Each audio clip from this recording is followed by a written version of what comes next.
doctor Víctor Argueta Villamar, urólogo certificado por el Consejo Mexicano de Urología, nefrólogo certificado por el Consejo Mexicano de Nefrología, médico de base del Hospital General de México.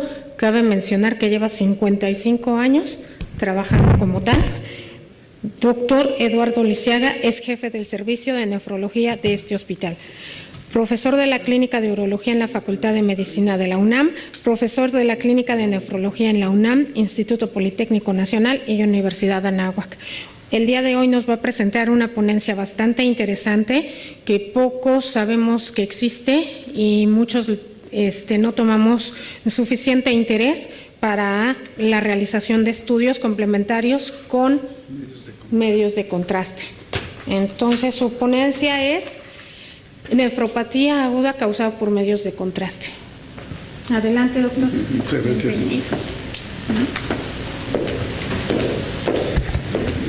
Muy buenos días. En realidad, esta es una plática educacional, no es una conferencia magistral como hubiéramos querido escucharla. Y realmente este es un trabajo que hemos hecho en el hospital inicialmente y que la hemos difundido en los diferentes, principalmente centros de estudios radiológicos. Y las gentes que pongo aquí abajo, que gentilmente me permitieron, por ser yo el que voy a exponer, a que fueran ellos el segundo y tercer lugar. Pero todos los compañeros médicos del Hospital General conocen perfectamente a la doctora Patricia Rodríguez y al doctor Dena, una inquietísima pareja de matrimonio, investigadores, y que hemos hecho la difusión de este tema, le repito, principalmente en centros de imagen. Y lógicamente hemos hecho pósters y al final les voy a exponer el último libro que hemos publicado sobre este tema, pero a mí me toca la parte renal. Por lo tanto, empecemos por recordar algunos conceptos que ustedes conocen perfectamente y que la creatinina pues es una molécula endógena, producto del metabolismo muscular y que por supuesto es una de las toxinas urémicas que los riñones tienen la obligación de tirar, pero que conservan una cantidad exacta para poder determinar la capacidad funcional renal. A esto se le conoce como índice o tasa de filtración glomerular y que por supuesto fue medida, como les voy a poner más adelante, desde el siglo pasado por un grupo de investigadores encabezados por el doctor Homer Smith, mi viejo maestro, que ya murió, y que además le heredó la enseñanza al pionero de la nefrología en México, el doctor Germán Villarreal, otro de mis viejos maestros en el Instituto Nacional de Cardiología y que desgraciadamente falleció a los 96 años, hace 2 años. Por lo tanto, el flujo del filtrado glomerular normalmente se fijó, repito, desde el siglo pasado, que el mínimo de función renal normal es de 90 y el máximo 120. Otra vez volvemos a mencionar lo que el doctor anterior ha mencionado sobre la diabetes y que la vamos a estar repitiendo. Cuando un paciente diabético tiene un filtrado glomerular por arriba de 120, 130, 140, muchas veces el paciente diabético dice, no, hombre, pues estoy a toda madre, perdón, pero no es cierto. Está haciendo un mecanismo de compensación que pronto se va a caer.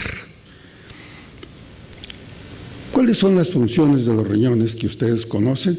Bueno, en primer lugar, la excreción de los desechos no volátiles. Recuerden ustedes que el metabolismo celular genera productos de desecho volátiles y no volátiles. Gracias a nuestros pulmones y gracias a los riñones, esos productos de desecho se van a tirar. La cantidad, pero por supuesto, la secreción de hormonas.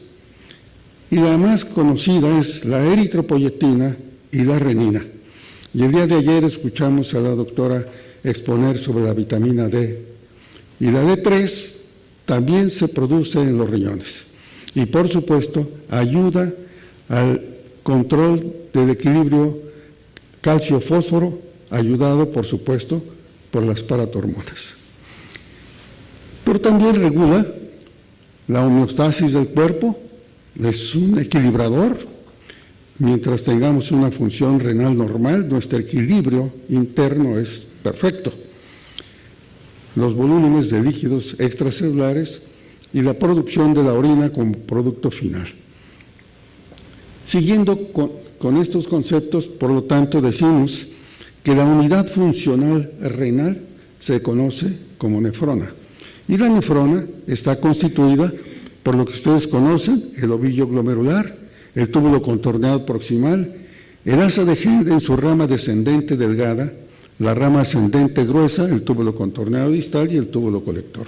Esto es lo que se conoce como nefrona y que normalmente nosotros tenemos aproximadamente entre 1 millón y 1.250.000 por cada riñón, mientras estemos completos.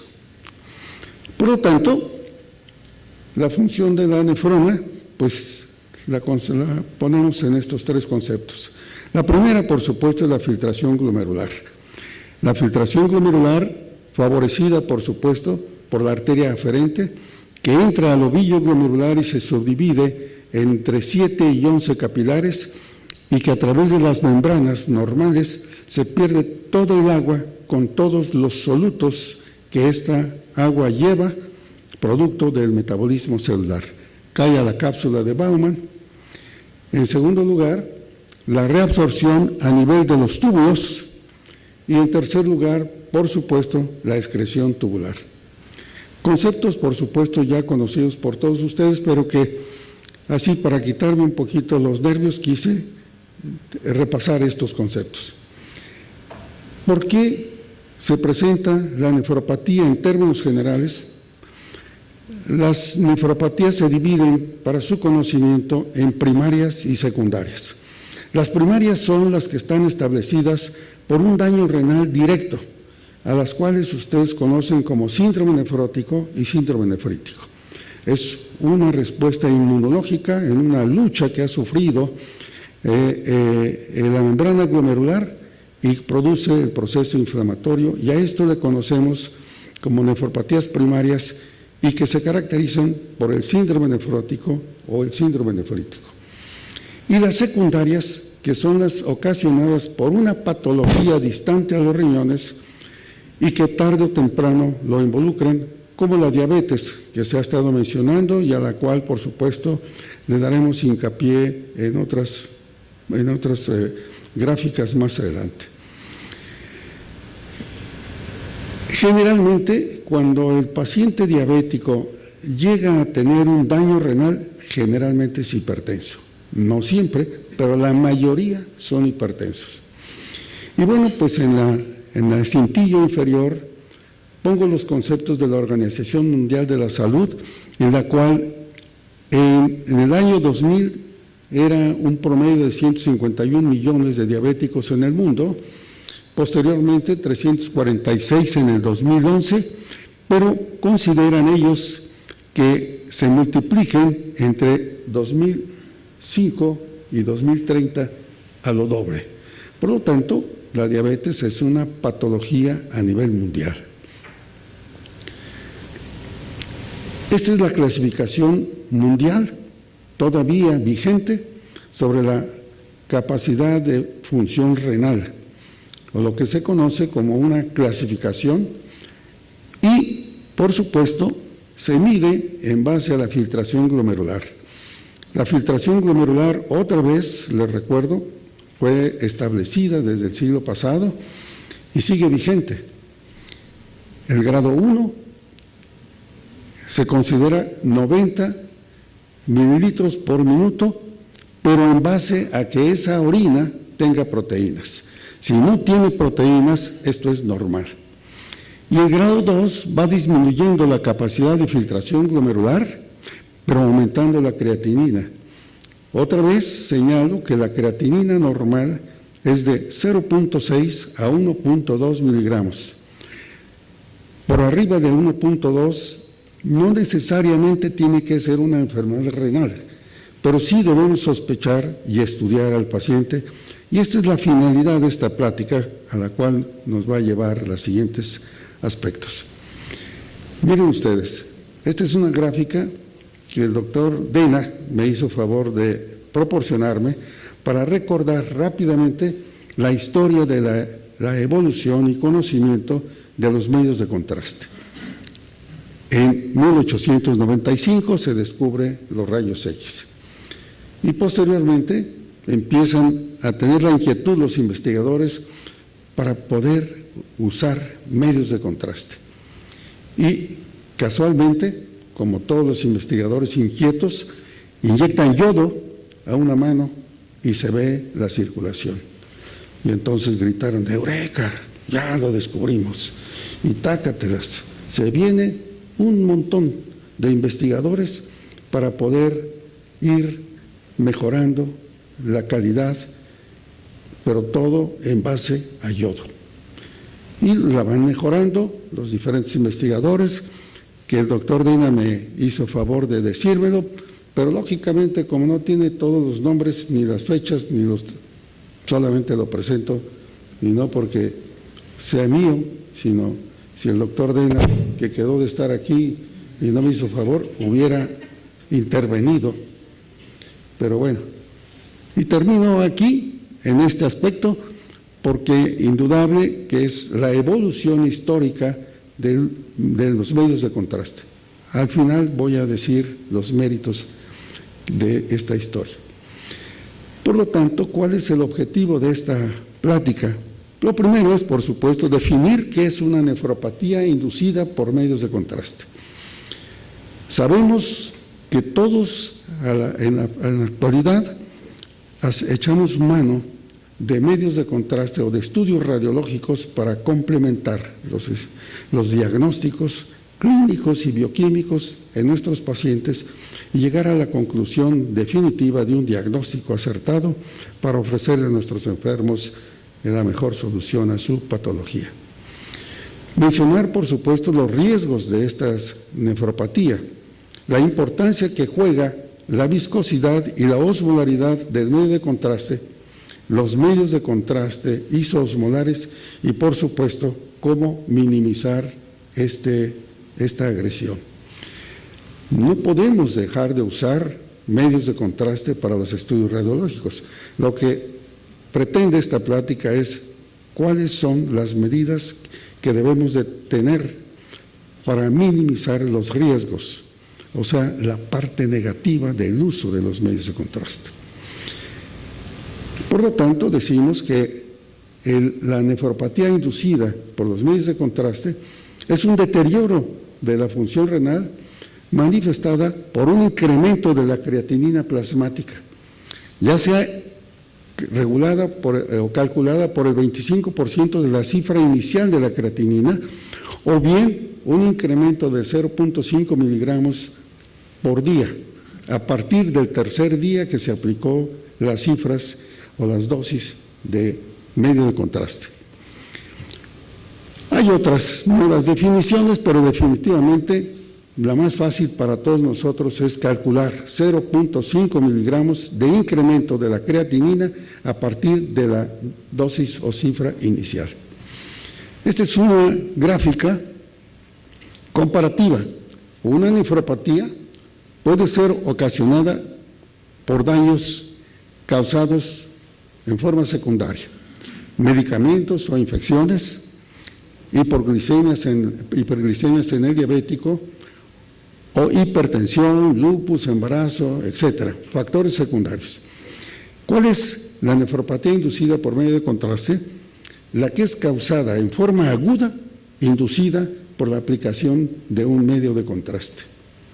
En pacientes, por supuesto, que no han tenido riesgos previos, es decir, no son diabéticos, no están embarazadas, no tienen lupus. ¿Cuáles son los riesgos, por lo tanto? Es indudable, y volvemos a mencionar, que el paciente diabético, por desgracia, es el más agredido de todos. Un valor en un paciente con una creatinina de 4 miligramos es el 80% el riesgo.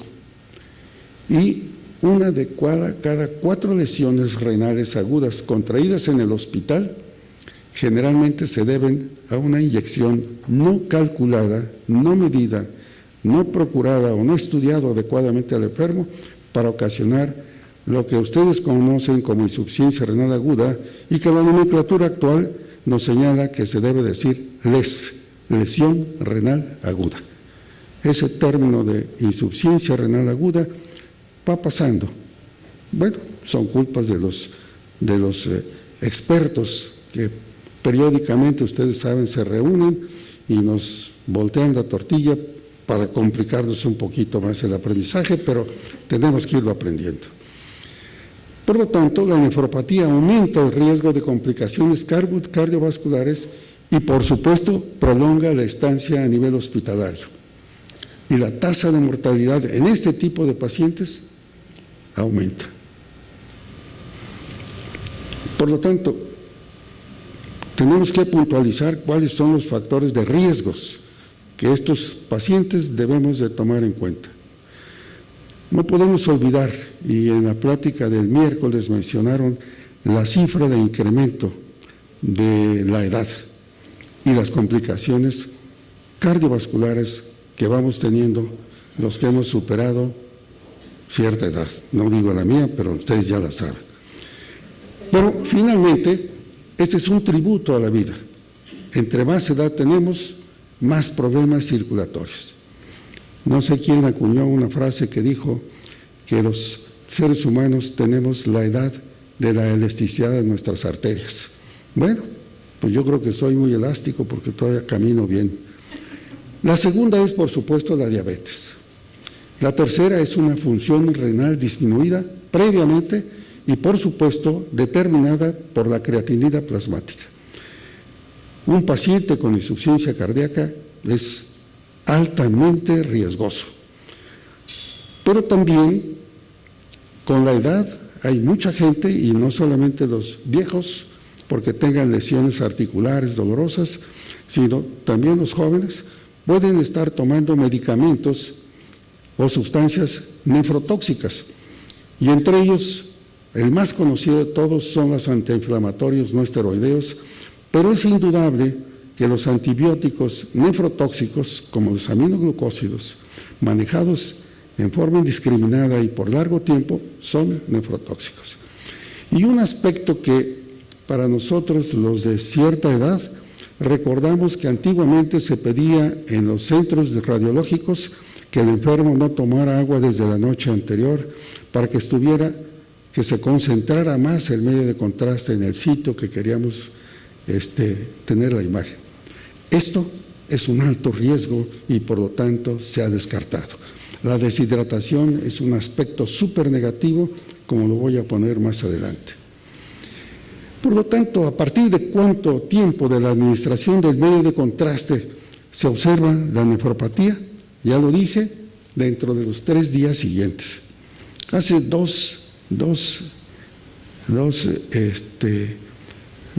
hace 2 años se presentó un trabajo en este foro en el cual no le hacían determinaciones de creatinina previa, sino hasta 3 días después. Y entonces, si la creatinina estaba normal, cantaban victoria. Eso no puede ser. Yo lo critiqué, pero no puede ser. Hay que determinar primero cómo está la función renal, cómo está la función cardíaca, cómo está la hidratación, cómo están los medicamentos que está tomando, como lo voy a puntualizar. Pero también se determina si se incrementa la creatinina o se descartan otras razones para el aumento que puedan ocasionar una nefropatía por esto. ¿Y cómo lo diagnosticamos? Pues igual, con la elevación de la creatinina plasmática. ¿Y cuál es la incidencia de esta nefropatía? El riesgo, generalmente, después de una administración de un medio de contraste, Se estima una cifra baja, 0.6 a 2.3, pero no es necesario tener estas gráficas si nosotros tomamos las precauciones necesarias para poder indicar un estudio radiológico con un medio de contraste en un paciente que tenga riesgo. ¿Por qué se presenta esta nefropatía? Bueno, pues una gráfica más de repetición. Existen varios factores: vasoconstricción renal debido al desequilibrio de sustancias vasodilatadoras o vasopresoras. Reducción del flujo de sangre a la médula renal, que está produciendo una isquemia o una hipoxia. Ya lo dijo el doctor anterior que me antecedió con el ejercicio.